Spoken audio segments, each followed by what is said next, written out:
The GLAMA stuff is all down here. These two aisles are all GLAMA material. And you don't see this level of response, usually, when you start a collecting initiative. They tend to grow much more slowly.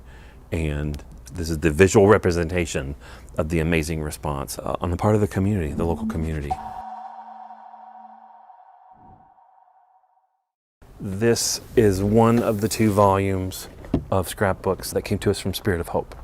Spirit of Hope MCC Church housed the scrapbooks, these amazing scrapbooks that were put together by Phyllis Schaefer, who was the mother of Drew Schaefer, who founded the Phoenix Society, Kansas City's first gay and lesbian advocacy group. It's a collection of newspaper clippings, of other kinds of paper ephemera. So here's the headline from the Kansas City Star in 1978, when Harvey Milk was assassinated. Both the Times and the Star.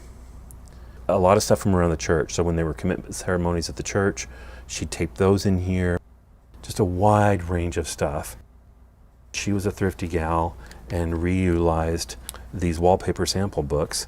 And so not only is it an amazing historical record, but it is an incredible sculpture. It's really, really amazing.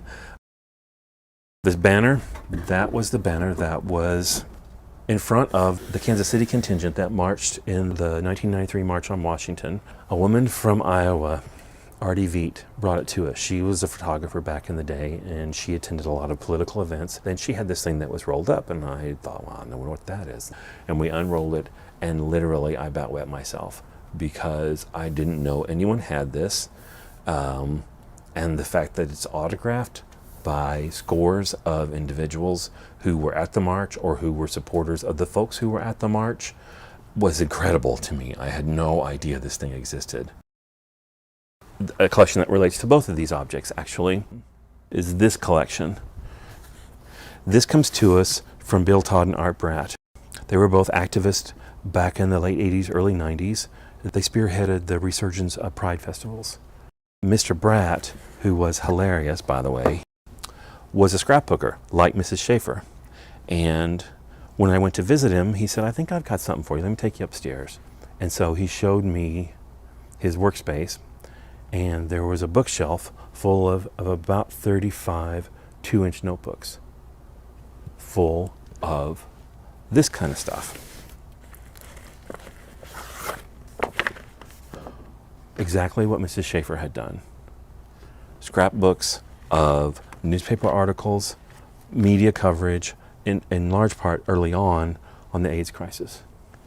And then as local and national media coverage expanded to include other facets of LGBT politics and life, he would clip that stuff and incorporate it into his scrapbooks.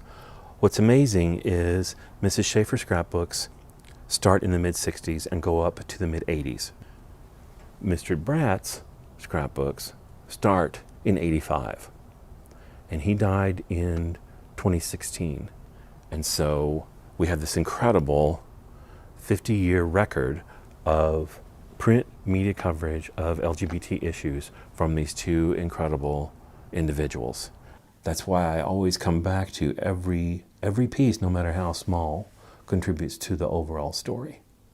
And particularly in a community like this, where we're trying to generate the documentation that tells our own history that has been ignored for eons.